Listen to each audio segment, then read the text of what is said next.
Olá, tudo bem? Eu sou a Nani Bilati e estou aqui mais para uma live.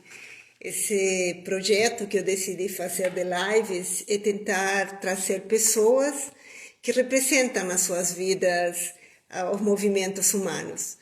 Os movimentos humanos é um estudo que eu venho realizando desde 2010.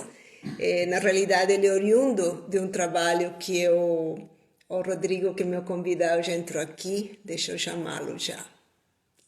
Peraí, Rodrigo, perdi você. Cadê você aqui? Rodrigo, pronto. O Rodrigo deve entrar agora. É, é o seguinte. Oi, Rodrigo. Oi, Nani, tudo bem? Você me escuta bem? Obrigada por estar comigo. Vou fazer uma pequena introdução sobre o nosso tema e a gente já conversa. Claro. Eu faço esse estudo desde 2010. Na realidade, foi parte de um projeto que um cliente me pediu para entender o que a sociedade pensava sobre ser mulher na época. E isso me levou a uma profundidade maior nas minhas pesquisas. E desde então, né? Então, se fazem 10 anos que eu venho estudando o que significa ser mulher, ser homem na nossa sociedade. Em um determinado momento, não lembro bem o ano, mas em um determinado momento eu comecei a entender que, independente do gênero, existiam algumas transformações de valores na nossa sociedade que estava se modificando de uma forma bastante acelerada. Cada 2 anos que entrava em campo, eu percebia essas mudanças.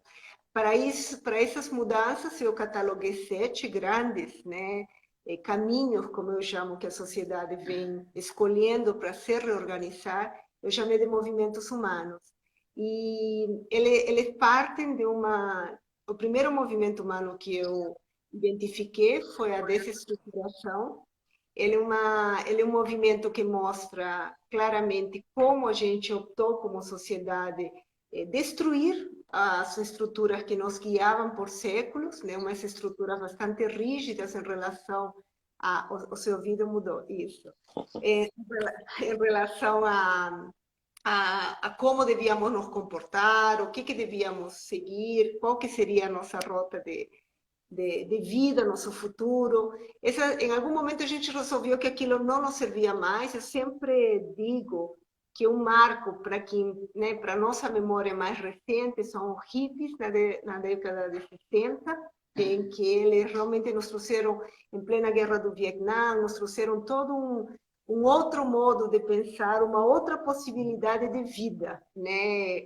Independente das drogas, independente de tudo, eu também sempre falo que os movimentos precisam ir para o exagero para poder quebrar as coisas rígidas, para depois voltar para um pouco mais equilibrado. Então, depois da desestruturação, a gente viveu um momento em que escolheu a felicidade como nosso guia de reorganização. Ontem eu falei com a Lília Brandão sobre esse movimento.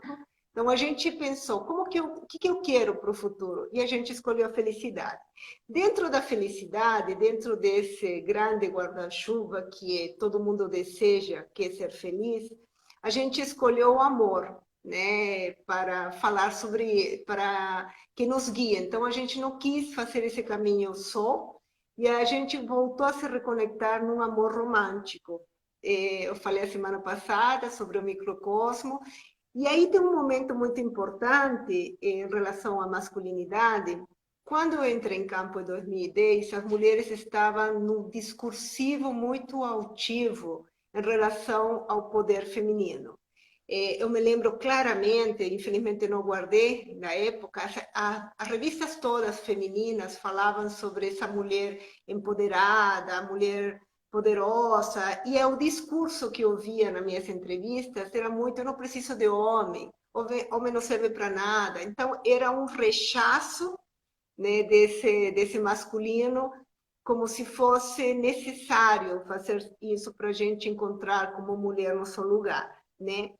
Em 2011, eu entrei em campo com um projeto, ouvindo somente homens durante um ano, e eu entendi que o homem estava acuado com esse comportamento, o que me levou a entender que ele estava acuado, uma parte, obviamente, da sociedade, porque ele não queria competir contra isso, ele não queria voltar ao lugar de poder que ele estava abrindo mão e que a mulher estava brigando por. É como se ele não quisesse fazer esse retrocesso, né? O que também me fez compreender que o homem se deu espaço para essa mulher, por mais que fosse uma ação inconsciente ou não. E aí o homem estava acuado, a mulher no discursivo de independência, de superioridade e autossuficiência, até que, por fim, em 2013, eu comecei a entender que eles fizeram as pazes, né? E nesse momento eu comecei a escrever o conceito do homem sensível, que é um homem que quer se reorganizar a partir de um contato maior com sua alma, com seus sentimentos. E pensando nesse movimento, imediatamente, foi muito rápido, eu pensei no Rodrigo, né? O Rodrigo é uma pessoa que eu tive o prazer de conhecer há alguns anos, muito em função do Nélio, né? Que vocês se conheceram, e muito também em função dos relatos do Nélio, eu entendi o quanto você estava representando esse homem, nesse novo movimento.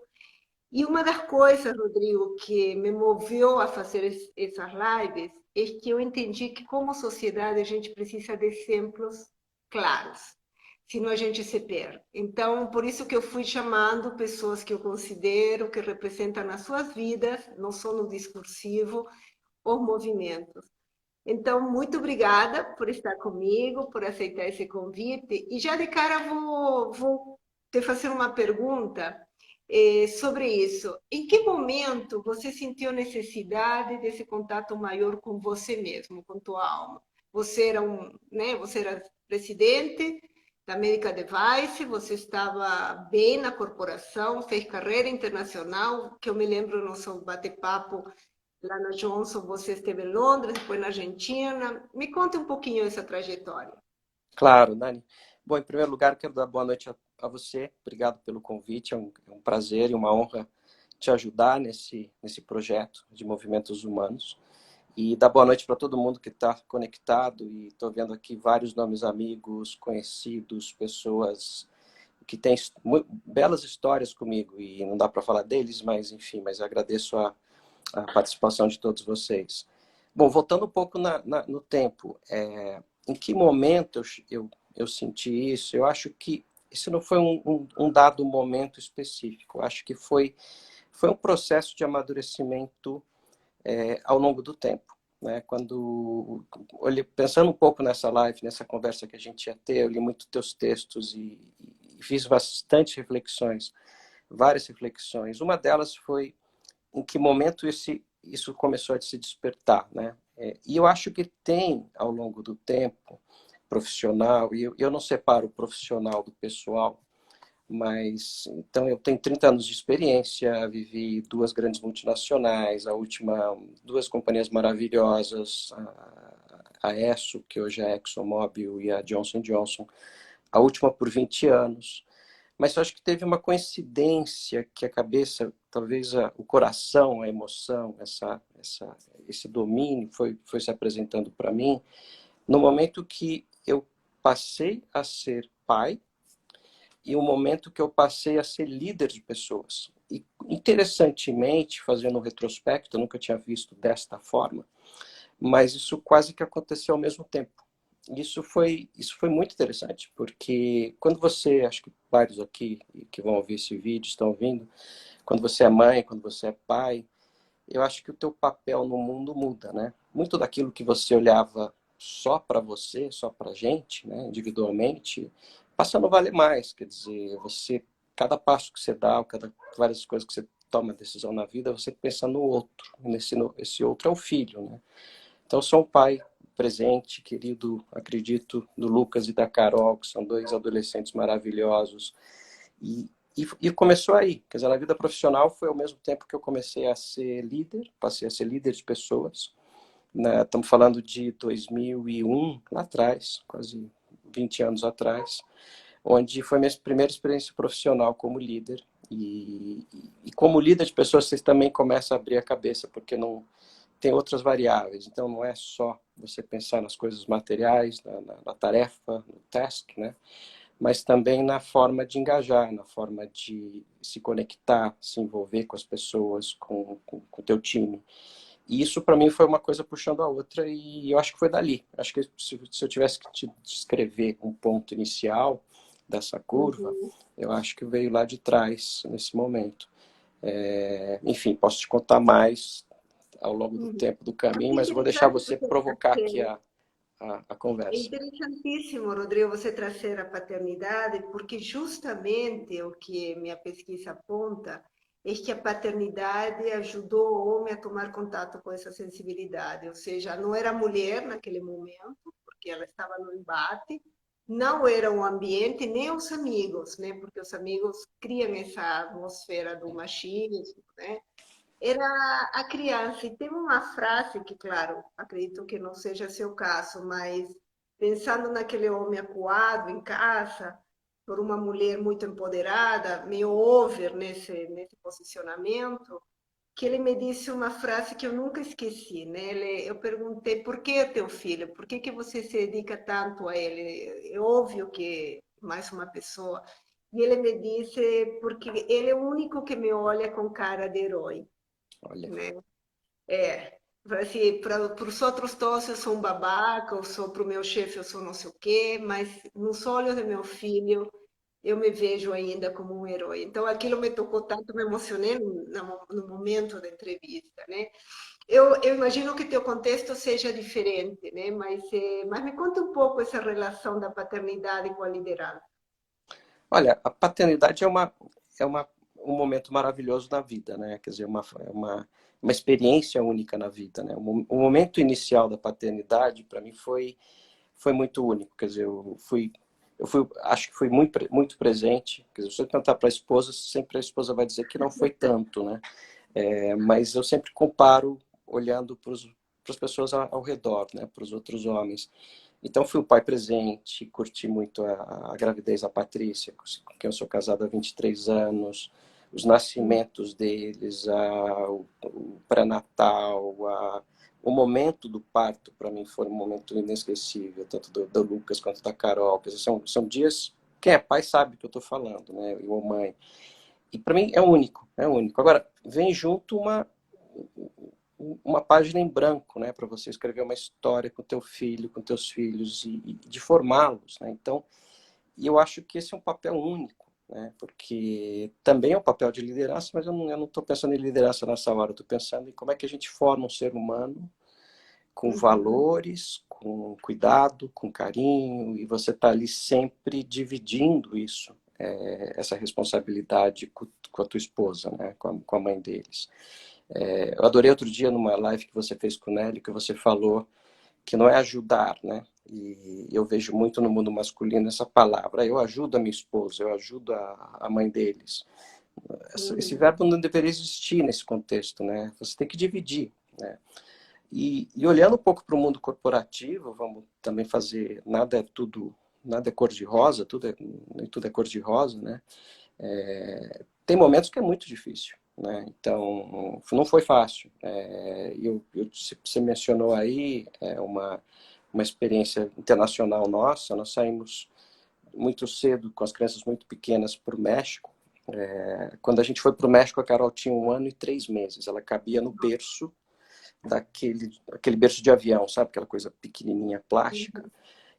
E a Patrícia comigo falou, vamos lá, vamos encarar o primeiro desafio internacional. Depois a gente foi para a Argentina, depois fomos para a Inglaterra. Foram 6 anos, 3 mudanças consecutivas. Enfim, e esse movimento de sair do país também foi um passo muito interessante, porque ao mesmo tempo que no início teve uma sobrecarga incrível sobre a Patrícia para cuidar dos filhos, eu também percebi essa carga. Então, eu sabia que naquele momento eu estava tendo desafios profissionais maravilhosos que dispararam minha carreira e foi maravilhoso a experiência, foi maravilhosa, mas isso tem um peso, né? Isso teve um custo. Então, e ao longo do tempo dessa experiência internacional, também foi outro aprendizado, porque eu percebi que ao final desses anos eu, eu precisava estar mais presente, estar mais próximo deles. E foi Uhum. assim, quando a gente chegou na Inglaterra, que a Patrícia estava mega cansada de tanta mudança, naturalmente, e ali eu Claro. tive que ser quase pai e mãe ao mesmo tempo. E foi uma experiência fantástica, porque foi ali que eu realmente me aproximei dos meus filhos mais ainda. E, ao mesmo tempo que eu tinha uma tarefa dificílima, que eu era o presidente da companhia no Reino Unido, com super... Você pode imaginar a quantidade de coisas na agenda profissional. Um latino liderando os ingleses, quer dizer, não preciso explicar muito.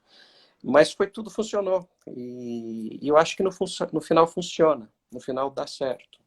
É uma questão de você saber ponderar as coisas, ter muito diálogo e saber aproveitar essas experiências para aprender e crescer, né? Acho que tudo depende Agora, tem disso. uma coisa, Rodrigo, porque assim, o fato de você ter tomado a decisão, né, que é uma decisão que a gente não toma muito racionalmente, ela vai acontecendo internamente, né? A decisão de você sair da Johnson, acho que sim foi uma decisão racional, mas aquilo vai crescendo, como você disse no início. E como que foi essa aceitação ou não aceitação dentro do mundo corporativo? Ou seja, eu sou muito a favor das empresas, né? Eu sempre falo o poder de transformação que elas fazem socialmente e agora, né, a gente está vendo nessa pandemia o poder que eles estão fazendo de ajudar a sociedade, os vulneráveis. Então, assim, super fã, mas também a gente conhece a realidade, que é uma realidade que tem a ver com um poder mesmo, que não tem nada a ver com o isonômico, que é o nosso último tema, mas que tem a ver com uma questão muito masculina, muito máscula ainda, né? E com todo o negativo que esse conceito possa também carregar. Como que foi tu navegar nesse ambiente, você fazendo essa transformação que eu acredito que teus colegas não valorizassem, né? Olha, que bela pergunta, Nani.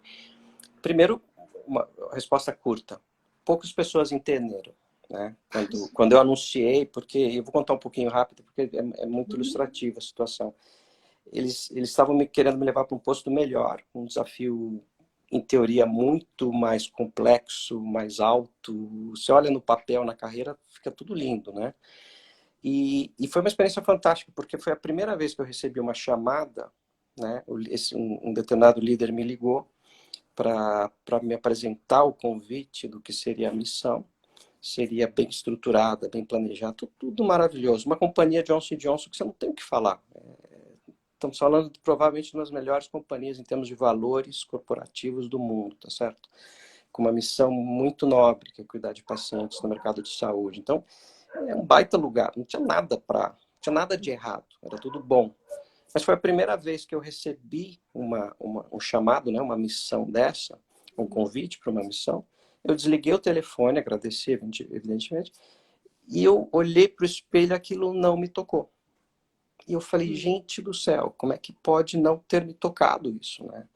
Então, naquele momento, para mim foi a demonstração, é quase como que minha alma estivesse me falando o seguinte, quer dizer, eu sou uma alma, né? Mas como a alma estivesse falando assim, olha, para quê? O que é importante para você? Eu acho que isso tem a ver com a maturidade, com o tempo, com tudo que você constrói. Quer dizer, a partir daquele momento eu já estava pensando da seguinte forma, já não é a meu respeito. Eu já não tenho mais, eu não preciso mais ter um posto XPTO, eu não preciso ter mais X dinheiro a mais na conta. Eu preciso ser o cara milionário para fazer algumas coisas ou eu preciso ter tempo para curtir minha família, meus amigos, aquelas coisas que são essenciais à minha vida? E eu já sabia a resposta, né? E foi muito interessante. Então, quando aquilo aconteceu, foi o que você falou, não acontece porque em um determinado momento aparece a decisão, mas foi progressivamente isso foi amadurecendo, né? Quer dizer, eu já vinha sentindo isso de alguma forma, porque eu olhava para cima e falava, poxa, não me chama mais tanto atenção a carreira. E aí eu abri um outro propósito, e propósito que você já deve saber, porque a gente já conversou antes, que é desenvolver, ajudar os seres humanos, novos talentos e a serem pessoas melhores, líderes melhores, que isso me chama. Então é quase que uma missão diferente agora para a gente fazer diferença de outro jeito, né? Não é mais através de uma carreira, não é o Rodrigo brilhando, Não é o Rodrigo com posto novo, mas é o Rodrigo dedicando, servindo outras pessoas.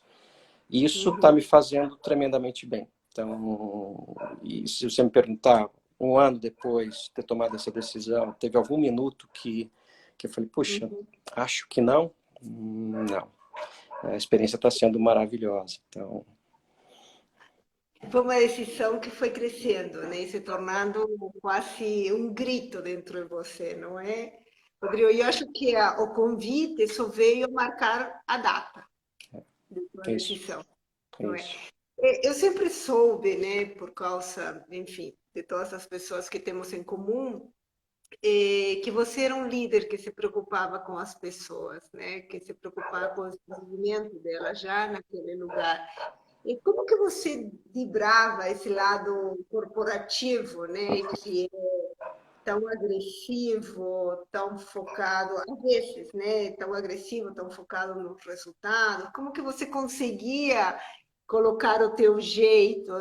Como que você convencia ou não convencia que aquilo era tão importante quanto meetings de outra natureza? Como que você fazia isso, Rodrigo? Olha, eu vejo essa pergunta por dois ângulos. Eu acho que tem no mundo corporativo, no posto de comando, assim, você tem sempre a pressão superior, né? E essa pressão ela existe, é legítima e é assim, e é dura, é difícil. E você tem toda a missão que você tem com quem você vai entregar alguma coisa, tá certo? Que é o teu time. E eu sempre eu sempre separei desse jeito. Então, a pressão que vem de cima, ela é quadrada, dependendo do posto que você está, dependendo da situação do negócio, ela é muito ruim, ela é difícil, e é a natureza dela. E para mim, embaixo estava sempre a boa energia. Então, eu sempre olhei os seres humanos que faziam parte do meu time como esse time que eu ia gerar essa energia, ia gerenciar, e eles iam me nutrir de coisas boas, e sempre foi assim. E para fazer isso, eu olhava todos eles de uma forma muito humana. Né? Isso é engraçado, quando eu saí da companhia, eu saía das missões, as pessoas me diziam assim, poxa, você é um líder muito humano. Eu falei, puxa, que descrição é essa? Né? Porque existem líderes que não são humanos. Né? Mas eu acho que é isso, é porque eu queria estar junto, eu queria vê-los além da tarefa. Né? Então, isso era o balanço, vamos dizer assim, interno. Para fora, vamos dizer assim, como é que eu balanceava isso, equilibrava isso? Isso é uma bela pergunta. Né? Tem uma coisa que talvez eu tivesse que ter aprendido a fazer diferente, talvez seja um grande conselho para quem ainda está no mundo corporativo, e tenho repetido isso muitas vezes, em muitos lados, que é você poder encontrar fontes de equilíbrio. Então, fazer os breaks, se alimentar, cuidar fisicamente, espiritualmente, tudo isso é muito importante. Mas tem uma coisa que eu deixei de fazer, e hoje eu acho que eu estou praticando mais, que é você ter momentos que dividam um pouco o estresse do trabalho com o momento familiar. E se eu pudesse voltar atrás 20 anos, 10 anos no tempo, eu buscaria praticar uma meditação que fosse de 10 minutos todos os dias, às 6 da tarde, antes de entrar em casa. Para você limpar um pouco essa contaminação, essa poluição que você carrega dentro do teu corpo, dentro da tua mente, que a família não merece viver isso. E eu acho que isso é um aprendizado que eu não fiz bem. Né? Acho que acabei lidando de outras formas, fazia ginástica, fazia breaks, etc. Cuidava de muitas coisas, mas eu acho que poderia ter feito melhor. Acho que esse é um grande insight que eu vejo hoje. Eu acho que a meditação é uma coisa que se tornou mais conhecida e aceita, né, nos últimos anos. Não é uma coisa relativamente recente. Eu medito há muito tempo, mas eu sei que é recente. Rodrigo, quero te contar um pouquinho sobre o último campo que eu fiz, campo de pesquisa que eu fiz do projeto Uno. E te ouvindo, pensei um pouco sobre isso. Esse homem, então, naquele ponto, né, ele começou a se tornar mais sensível, mas ele ficava muito ainda fechado em pequenos círculos. Daí a pouco começou a aparecer, né? Um pouco a mídia, ele começou a se expor, começou a aparecer na propaganda, começava a ser valorizado, e esse homem sensível saiu, né? Saiu para fora, se sentiu mais confortável em dizer que lava a louça, que cuida do filho, que vai a reuniões na escola. Estou falando, obviamente, desse Brasil todo, né? Que temos um Nordeste extremamente machista, um Norte, um interior. Então, assim, esse homem começou a ser valorizado, mas em algum momento ele não foi esse caminho apresentado não foi suficiente para fazer com que as pessoas se tornassem assumidamente aquilo. Então, uns 3 anos atrás, eu me preocupei com uma volta ao machão, né? Volta ao machão, ou seja, é como se aquele estereótipo, né? Aquela estrutura criada socialmente do homem sensível não fosse suficiente. Então, desde então, eu venho estudando o que faltou nesse homem. E tem alguns códigos, né, que a gente vê muito em alguns segmentos, que são os códigos de poder que ainda está muito ligado ao homem másculo, né? Então, o carrão, sabe, aquela pompa, aquele jeito todo machão de ser, o comedor, né, o que tem um monte de mulheres. Então, essa dinâmica voltou um pouco, porque é como se ainda é um símbolo do masculino. E aí, uma das coisas que veio, e aí vem minha pergunta para você, é assim, é, há uma associação com masculino com potência, tá? Isso é antigo, enfim. E essa potência, ela parece que se contrapõe à vulnerabilidade, né? A permitir-se ser frágil em algum momento. Então, na mulher é aceito, no homem não. Porque essa fragilidade, essa vulnerabilidade, ela é vista como uma fraqueza, uma falta de hombria, né?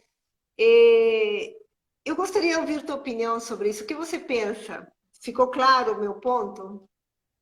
Olha, eu acho, talvez eu seja um pouco crítico na minha resposta, eu acho que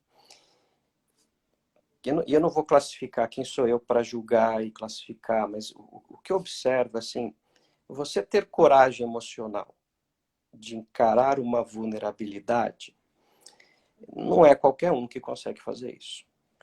Individualmente, dentro de casa, com teus filhos, com teu esposo, com tua esposa, né? Com teu par, vamos chamar assim, Uhum. e muito menos dentro do trabalho. Quer dizer, então, eu acho que, sim, eu tive momentos desses e vivi todos. E são fantásticos, e foram fantásticos para mim. E eu vou te falar uma coisa, e muitos que estão, né, ligados aqui viveram comigo isso. Cada vez que você se abre, e talvez vocês que já viveram isso sabem, poxa, que novidade você está falando, mas talvez para um homem não seja tão comum. Mas cada vez que você se abre, se mostra vulnerável, você precisa de ajuda, você conquista ajuda. Você ganha parceiros, você ganha apoio. E isso não tem preço. Então, por que viver a vida, buscar as coisas sozinhos na vida, se você pode dividir a missão com outros?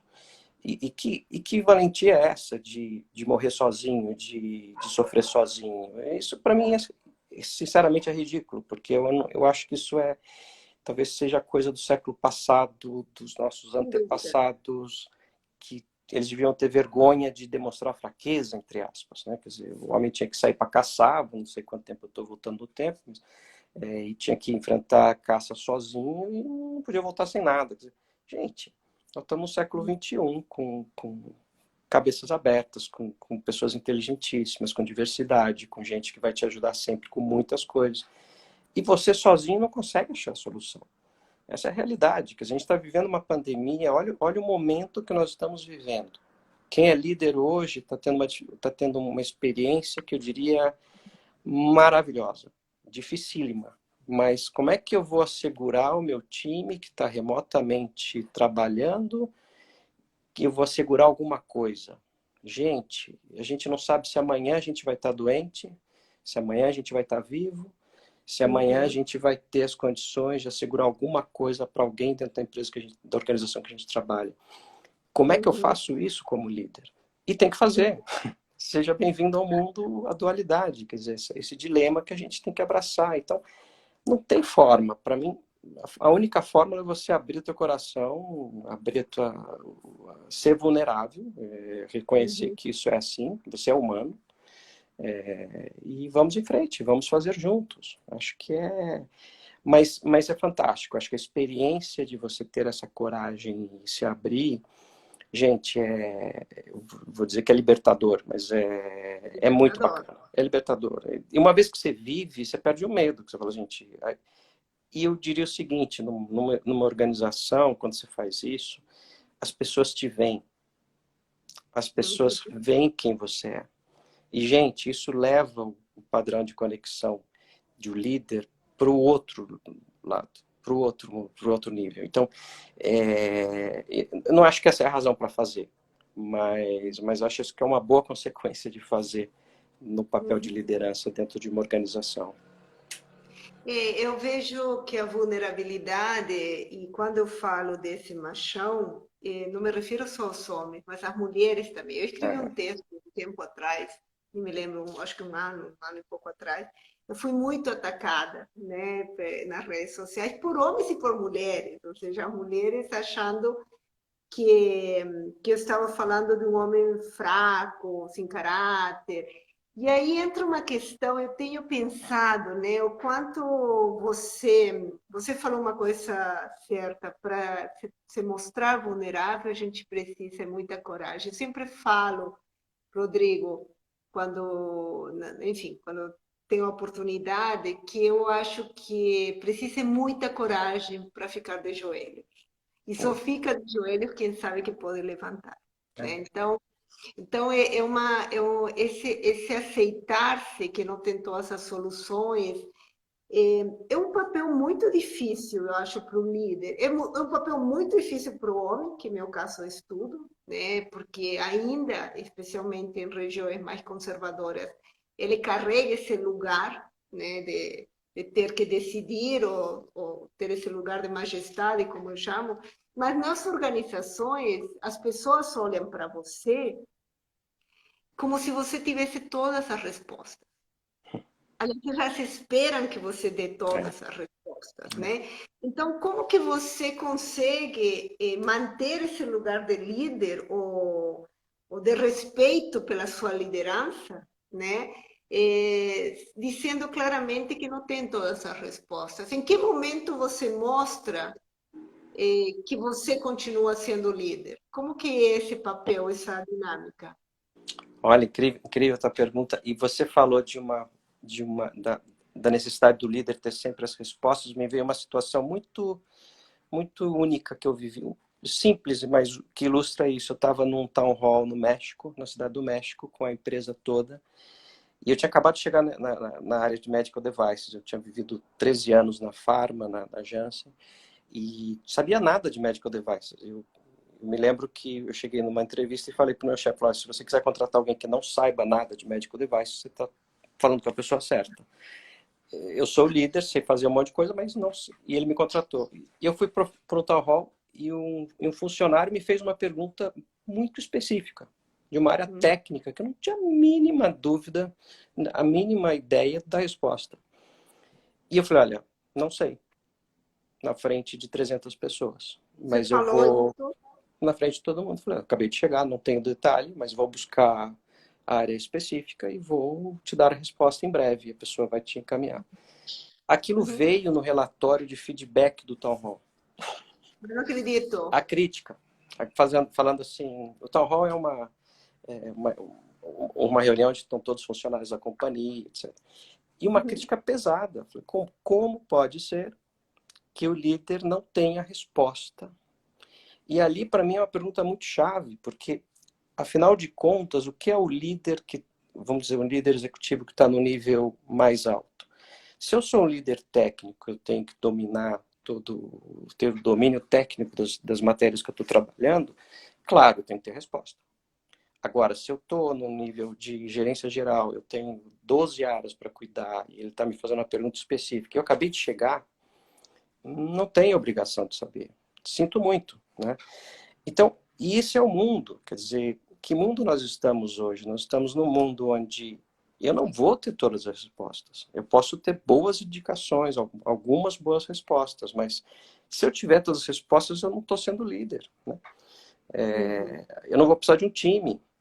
Eu não vou precisar de diversidade no meu time para me ajudar a pensar, ou para buscar as respostas. Então, e aí, a minha provocação, quando eu vejo isso, eu acho que a pessoa ainda está pensando no estilo antigo de liderança, ou pode ser também que ele esteja pensando no grupo específico, especialista de trabalho. Aí é diferente. Se eu perguntar para um diretor financeiro, um gerente financeiro, se ele não sabe como uma coisa específica da área dele, e aí é outro tema. Mas não é disso que a gente está falando, né? A gente está falando de perguntas mais profundas e mais abertas. Então, eu acho que isso tem que ser assim. Quer dizer, aí, naquele momento, quando eu vi aquela crítica, eu falei assim, poxa, será que esse rapaz entende o que é ser líder? Né? Que é, ok, você não vai ter as respostas, mas você tem que saber aonde você vai procurar a resposta. Você vai ter que construir com alguém a resposta. Eu acho que aí vem a reflexão. Né? Uhum. Deixa eu te falar, ainda chegaram algumas perguntas que aqui Claro. meu secretário especial, Nélio Bilatti, está anotando. Mas se eu antes de entrar nessas perguntas que as pessoas estão escrevendo, eu queria ainda continuar com um tema. E aí é pesquisadora mesmo, porque eu estou nisso me lendo, me tentando inteirar, né? Ainda sobre a questão da potência, Rodrigo. A gente conversou até um pouco naquele dia, né, Johnson, lembra? Como que a gente preenche, né, essa vontade social de homens e de mulheres, porque o homem apresenta uma potência, né? Então, assim, eu não vou ter mais o homem sensível, um homem que chora, que se emociona, que diz, eu não tenho todas as respostas, né? Eu não preciso o tempo inteiro saber de tudo. É um homem que acolhe, por que que não é o cara que tem o carro, sabe, o carro mais caro, que tem um, enfim, não é a potência do ter necessariamente, tá? Onde que está? Onde que você sente que está teu potencial, né? Também não é o comedor de todas as mulheres que passam na sua frente. Então, onde que está esse potencial desse novo homem? Você consegue ver? Eu acho que está na coragem de encarar o desconhecido Ai, que lindo. em Uhum. campos especialmente não masculinos, não tradicionalmente masculinos. Então, vamos falar de coisas que eu tive que aprender a fazer. Cuidar de participar da vida escolar dos meus filhos. Eu tinha a mínima ideia de como fazer isso. Estou dando um exemplo, né? Cuidar Uhum, da mas casa nessa pandemia é um bom exemplo. Eu tive que aprender a passar pano na casa, tô tendo que aprender a limpar banheiro, nunca tinha feito, fazia 30 anos que eu não fazia isso. Quer dizer, se aventurar no desconhecido, naqueles campos que a gente não. E eu acho que é isso, eu acho que essa coragem, eu não sei se ela é só emocional, eu acho que ela é além do emocional. Lidar com temas de vulnerabilidade pode ser outro exemplo, mas eu acho que essa coragem para se aventurar, para encarar esse desconhecido, né? Eu acho que o homem macho, aquele, vamos pensar do século passado, para ilustrar de alguma forma, ele fica muito na casinha dele fazendo as coisas que estão numa zona de conforto muito grande. E essas demonstrações e ainda existem, né? Vamos combinar, quer dizer, se olhar numa grande corporação, se você falar assim, que tipo de homem prepondera de líder, que tipo de masculino a gente está vendo. Ainda tem muito desses sinais, dessa demonstração de poder, né? total. De potência. Então, que tipo de carro você vai comprar, que tipo... Até os benefícios das empresas hoje ainda estão no século passado, gente. É a reafirmação desses sinais que para mim já não fazem sentido nenhum. Quer dizer, a nova geração não quer nem ter carro, né? A nossa geração ainda quer ter um carro, mas meus filhos não querem mais. E a gente está né? falando que dentro da empresa o líder tem que ter um carro mais caro, mais importado, não sei da onde. Gente, e numa pandemia você faz o que com o carro, né? Não faz nada. Então, gente, é hora da gente revisitar algumas coisas, né? Perfeito. Sabe que eu hoje subi um texto que fala um pouquinho sobre isso, né? Olha, estou aqui com as perguntas, eu vou Claro. começar pelas ordens aqui. Eh, Você acha que a pandemia pode ter provocado os líderes centralizadores a refletirem sobre a importância da gestão coletiva?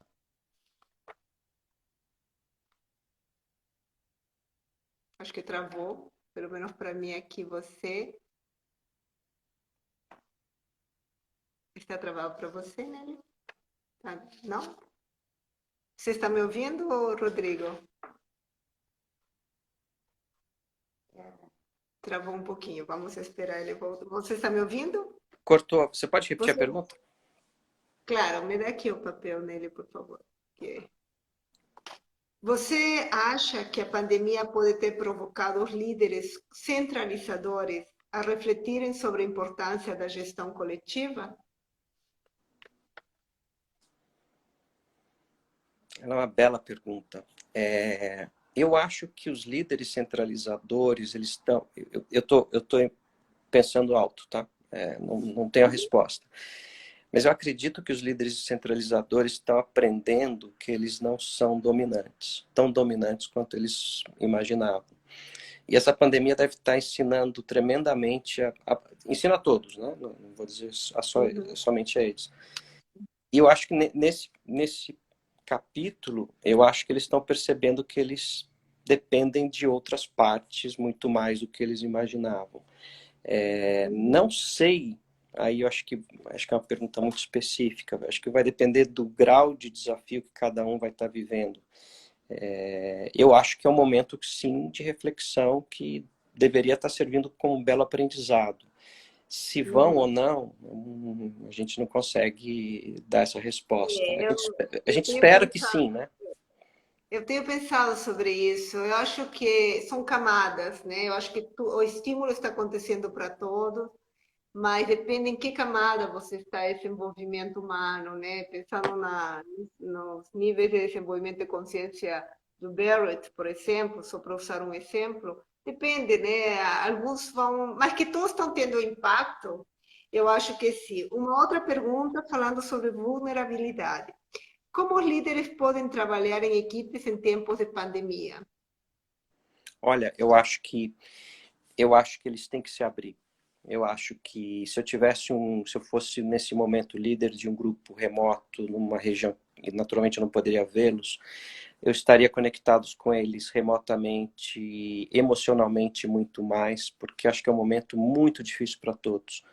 Então, eu acho que não se pode falar só de trabalho, da tarefa. Eu acho que a gente tem que saber de como está o líder, como está a família, fazer perguntas, claro, respeitando a privacidade de todo mundo, Claro. mas muito conectado emocionalmente, né? E eu Uhum. acho que aí o líder também tem que encontrar formas nesse momento de balancear, de buscar os breaks, de buscar o que é difícil também, né? Porque o espaço é o mesmo dentro da casa. Mas talvez espiritualmente, talvez com reflexões, com meditações. Essa recarga do líder é muito importante, porque e é um momento de se apoiar. Então, aproveito para, eu vejo aqui na lista de participantes, gente muito querida, gente que está nativa, gente que já está em casa. Acho que chamadas como essa, nesse momento, né, são muito inteligentes, porque abre um espaço de respiro, de reflexão, e eu Uhum. acho que é isso. E peçam ajuda. Acho que quem precisar de ajuda, peça. A gente está aqui para ajudar. Nós somos seres humanos. Não é porque você saiu da empresa que você já não serve, né? Serve, mas talvez de outra forma, com outra experiência. Então, peça ajuda. Acho que é um bom insight. Uhum. Você tem saudades dos palcos das grandes reuniões? Quem fez essa pergunta? Fico curioso. Não precisa responder. O Esta palco... vai ficar na live ali. não, mas tudo bem, deve ser de alguém querido. Perdão, tem o final. Com certeza o palco sente a sua falta. O palco sente a minha falta, uau. Primeiro, eu nunca achei que eu fosse uma pessoa, que eu sou uma pessoa de palco, eu nunca precisei do palco. Eu sinto muita saudade das conversas, em grupo, em grandes grupos. E o palco, para mim, sempre foi, numa apresentação para o grande grupo, sempre foi um momento de conversa. Eu não, quem viveu momentos comigo desse tipo sabe o que eu estou falando. Eu não, você via lá o Rodrigo que você está vendo aqui, não muda. E eu sinto falta desse espaço, da energia que você consegue gerar numa troca com um grande grupo. Isso eu sinto falta.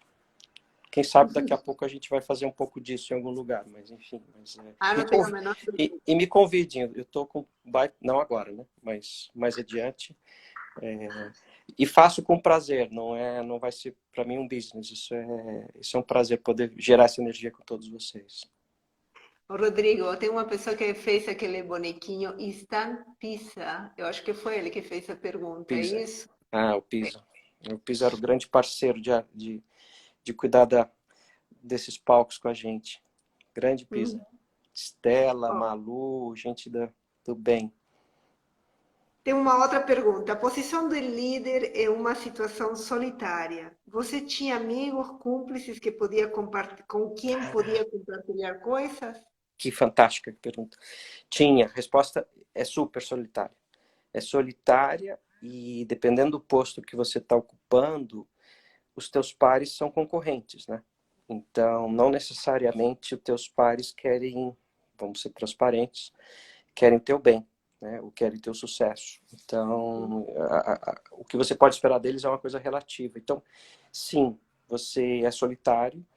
E uma dica que eu sempre dou para as pessoas é o seguinte: mantenha os líderes que te formaram no teu network, na tua rede. E vocês não acreditam, eu ainda tenho contato com líderes maravilhosos de 25 anos atrás, 20 anos atrás. E são líderes. Então, independente do posto, da experiência, etc. E eu os usava. Eu sempre contava com eles. E aí era a minha rede de apoio, né? E sem falar dos coaches, né? Aqui eu quero abrir um minuto de reconhecimento ao meu querido Nélio Bilatti, teu admirável esposo, que foi ao longo do tempo, com acho que 5 anos, com diferentes trabalhos que a gente desenvolveu, um apoio inestimável. Quer dizer, o Nélio me fez uma pessoa melhor, seguramente. E quero agradecer, um beijo no coração do Nélio. E para mim essa é outra dica: busque um coach, busque um mentor, né? Tem gente do bem que sempre pode te ajudar, né? Então aproveite isso, acho que vale sempre a pena. Tem gente muito interessante, né, Rodrigo? Assim, e a gente, quando se abre, vai se conectando, né? Vai criando um outro tipo de network, outro tipo de LinkedIn, né? É, Que ele acontece pelo coração, pela empatia, pelo desejo de crescer juntos, né? Isso é muito bonito. Eu tenho vivenciado isso. Isso me trouxe uma proximidade contigo, com pessoas como você, que eu assim, eu sempre agradeço, sabe? Sempre, sempre agradeço. Tem mais uma pergunta aqui. O que de sua nova vida, o que da sua nova vida você gosta mais? Pergunta da Carol Delia. ter tempo. A gente não falou nessa conversa toda da variável tempo, e ela, para mim, ela é fundamental. Porque as coisas, você muda a forma de ver a vida e as coisas durante a vida por conta que o tempo passa. Então, esses cabelos brancos que vocês veem, quando eles chegam, e todos nós temos, né? Ou alguns de vocês têm, te fazem provocações. E a gente tem que respeitar essas provocações. Então, quanto tempo Deus vai nos dar ainda de vida? E o que você vai fazer com a tua vida? Que legado você vai deixar no futuro? Ou é o legado para o teu ego ou para a tua alma, né? Então, eu acho que... Mas a principal coisa, Carol, e obrigado pela participação e pela pergunta, é o tempo. você ter tempo, ser dono do seu tempo e poder usá-lo da melhor forma, não tem preço. Não tem preço. Sabe que é isso, né? Eu creio a corporação faz vocês correrem muito além das dinâmicas da viagem, né? No teu caso, era muito constante. Então, essa pausa, né? Essa pausa, como ela é fundamental, né? Porque é na pausa que acontece a reflexão. Eu sempre falo sobre isso. Tem mais uma pergunta. Claro. Você acredita que uma gestão 100% transparente pode impactar no nível de confiança da equipe? E aí eu te faço, eu aumento essa pergunta para uma coisa. Será que é possível uma gestão 100% transparente? Eu acredito que sim. Eu acho que a única exceção é quando você toca em temas que têm consequências jurídicas, que você não pode, por razões jurídicas e proteção legal, ser transparente. Todo o resto, eu acho que você pode. E eu pratiquei muito isso. E eu vou contar um exemplo muito rápido que eu vivi chegando na Inglaterra. Eu cheguei na Inglaterra, eu tive que fazer um corte de 15% no tamanho da empresa. Eu tinha 35 dias na empresa. As pessoas mal me conheciam e era um mandatório, era um corte mandatório. E as pessoas já tinham sido, a organização já tinha sido recortada, reestruturada nos últimos 3 anos.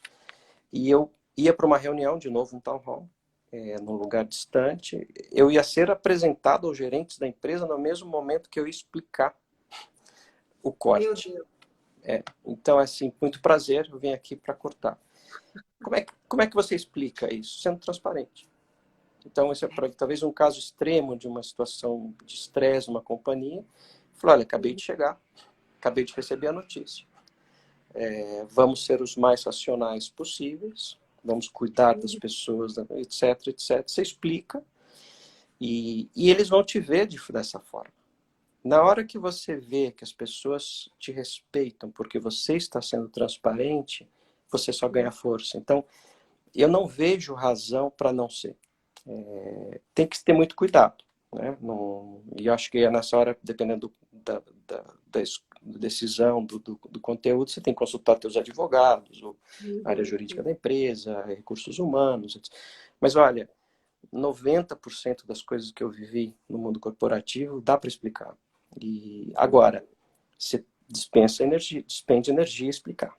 Então, a opção de explicar, ela custa, dá trabalho, você cansa, mas na hora que você faz, você ganha naturalmente respeito e as pessoas, de novo, te veem.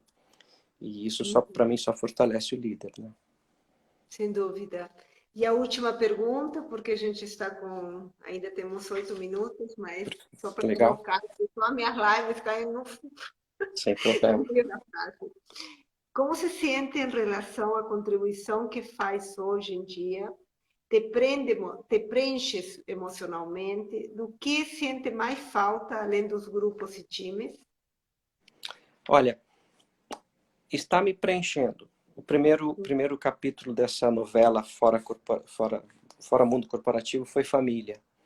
Então, preenchi muito e cheguei num outro ponto de equilíbrio muito melhor para mim.